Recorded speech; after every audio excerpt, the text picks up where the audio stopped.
Hello दोस्तों। तो आज की वीडियो में बात करने वाले हैं यूपी पुलिस के नॉर्मलाइजेशन के बारे में। ये वीडियो मैं इसलिए बना रहा हूँ क्योंकि सारे मीठे यूट्यूबर्स ने आपके मन में आधी सच्चाई भर दी है कि एक शिफ्ट में जितने भी बच्चों ने एग्ज़ाम दिया है सारे बच्चों को सेम नॉर्मलाइजेशन मिलने वाला है। और रीज़न ये बताया कि नॉर्मलाइजेशन एक्यूरेसी पे डिपेंड नहीं करता, इसलिए एक शिफ्ट में जितने भी बच्चे पेपर दिए हैं उन सारे बच्चों को सेम मार्क्स मिलेगा। बात तो उनकी बिल्कुल सही है कि नॉर्मलाइजेशन में एक्यूरेसी का कोई रोल नहीं होता, लेकिन एक चीज़ का सबसे बड़ा रोल होता है, वो है परसेंटाइल। आपकी एक्यूरेसी भले 90% हो और परसेंटाइल आपका 60% पे आ जाए तो आपको नॉर्मलाइजेशन का पूरा मार्क्स नहीं मिलने वाला। जैसे किसी ने 23 की फर्स्ट शिफ्ट में एग्ज़ाम दिया है और वो सोचे कि उस शिफ्ट में जितने भी बच्चों ने एग्ज़ाम दिया है सारे लोगों को 15 मार्क्स मिल जाएँ नॉर्मलाइजेशन के, तो ऐसा पॉसिबल नहीं है। सबसे बड़ी चीज़ आपका डिपेंड करेगी आपके परसेंटाइल पे। जैसे किसी का परसेंटाइल अगर 60% है और एक्यूरेसी 90% है तो आपको नॉर्मलाइजेशन कम मिलेगा, 15 मार्क्स नहीं मिलेंगे, कम मिलेगा। लेकिन आपकी एक्यूरेसी 70% ही है लेकिन परसेंटाइल आपका 80% या 85% है तो आपको नॉर्मलाइजेशन का मैक्सिमम मार्क्स मिलने का चांस रहता है। तो अभी तक यूट्यूब पे किसी ने भी ये बातें शेयर नहीं की हैं क्योंकि ये बातें कड़वी होती हैं और बच्चे कड़वी बातें सुन के चैनल सब्सक्राइब नहीं करते हैं, ना ही उनको फॉलो करते हैं। लेकिन मैं इस वीडियो के अंत में आपको एक वीडियो छोटा सा क्लिप दिखाऊंगा। उस वीडियो को आपको देखने के बाद विश्वास हो जाएगा कि मैं ये बात सही कह रहा हूँ, क्योंकि वो आपके सबसे प्यारे टीचर का वो क्लिप रहेगा जिन्होंने ये बात मानी है कि नॉर्मलाइजेशन में एक्यूरेसी का कोई रोल नहीं होता लेकिन परसेंटाइल का रोल होता है। तो चलिए वीडियो को आगे बढ़ाते हैं और समझते हैं कि आखिर परसेंटाइल होता क्या है और इसका क्या रोल होता है नॉर्मलाइजेशन में।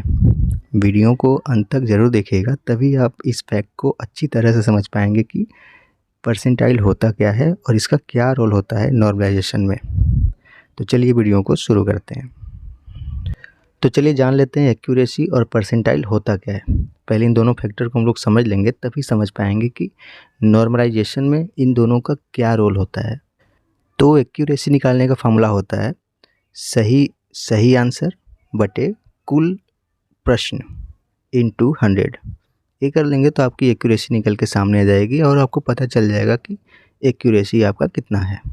लेकिन परसेंटाइल निकालने का कोई फॉर्मूला नहीं होता है क्योंकि परसेंटाइल डिपेंड करता है उस शिफ्ट में आए हुए हार्ड क्वेश्चन पे। जैसे दो लोग हैं, दो लोगों ने एक ही शिफ्ट में एग्ज़ाम दिया और दोनों लोगों ने 100 प्रश्न करके आए हैं।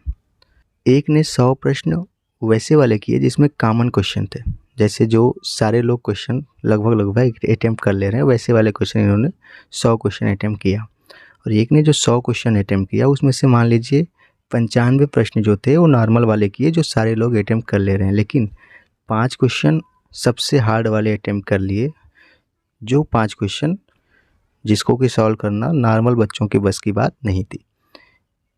तो आपकी जो परसेंटाइल होगी, जो बच्चा ये हार्ड वाला 5 क्वेश्चन करके आएगा जिसको कि मैक्सिमम बच्चे अटेम्प्ट नहीं किए हैं, तो इसका परसेंटाइल बेसिकली सबसे ज़्यादा होगा इन 100 क्वेश्चन को अटेम्प्ट करने वाले की अपेक्षा। तो यही होता है परसेंटाइल। परसेंटाइल उसमें जो भी हार्ड क्वेश्चन होते हैं जिसको कि मैक्सिमम बच्चे नहीं कर पाते हैं, उन क्वेश्चन को जो बच्चे अटेम्प्ट कर लेते हैं उनका परसेंटाइल अच्छा आता है। तो परसेंटाइल निकालने का कोई फॉर्मूला नहीं होता। परसेंटाइल इसी तरह से निकलता है कि उस शिफ्ट में कितने हार्ड क्वेश्चन किसने करे हैं। जिसने भी हार्ड क्वेश्चन अटेम्प्ट किए और सही कर लिए उसको परसेंटाइल अच्छा मिलेगा। तो इस तरह से एग्जामिनर आपके परसेंटाइल को देख के आपका नॉर्मलाइजेशन का मार्क्स निर्धारित करता है कि किस बच्चे को कितना मार्क्स मिलना चाहिए। तो आपको एक चीज़ क्लियर हो गई होगी कि एक शिफ्ट में जितने भी बच्चे एग्ज़ाम देते हैं सारे लोगों को सेम नॉर्मलाइजेशन नहीं मिलने वाला। ये आप माइंड में बिठा के रखिए। मैक्सिमम मार्क्स मान लीजिए 23 की फर्स्ट शिफ्ट में आपको 15 मार्क्स मिले हैं, तो ये 15 मार्क्स पूरे के पूरे किसको मिलेंगे? जिसका परसेंटाइल अच्छा होगा, जिसका परसेंटाइल बहुत अच्छा होगा। तो आप लोग ये मन से निकाल दीजिए कि आपने 23 की फर्स्ट शिफ्ट में एग्ज़ाम दिया है तो सारे बच्चों को 15 मार्क्स मिलने वाले हैं। ऐसा बिल्कुल भी नहीं होने वाला। आपकी एक्यूरेसी भले 90% हो, परसेंटाइल अगर घटिया रहेगी तो आपको नॉर्मलाइजेशन का मार्क्स कम मिलेगा। लेकिन अगर आपकी एक्यूरेसी ख़राब है और परसेंटाइल आपने अच्छा अटेम्प्ट किया है, आपका परसेंटाइल बहुत अच्छा है, तो आपको नॉर्मलाइजेशन का पूरा मार्क्स मिलने वाला है। तो उम्मीद करता हूँ कि आपको एक्यूरेसी और परसेंटाइल बेस्ड जो भी नॉर्मलाइजेशन सिस्टम था आपको समझ में आ गया होगा, और एक चीज़ क्लियर हो गई होगी कि आपके एक शिफ्ट में सारे बच्चे जो भी एग्ज़ाम देते हैं सभी लोगों को नॉर्मलाइजेशन समान नहीं मिलने वाला। अब ये बातें सभी लोगों को हजम नहीं होने वाली। बहुत लोग कमेंट करके जाएंगे कि तुम फेक चीज़ें बता रहे हो, क्योंकि परसेंटाइल का रोल ये दिखाने के लिए होता है कि आप कितने बच्चों से आगे हैं, केवल इसका रोल है। लेकिन नहीं, एक शिफ्ट में कितने बच्चों से आप आगे हैं वही आपका डिपेंड करेगा कि आपको नॉर्मलाइजेशन में कितना मार्क्स मिलने वाला है, और इसी तरह से आपका नॉर्मलाइजेशन चेक किया जाता है और मार्क्स दिया जाता है।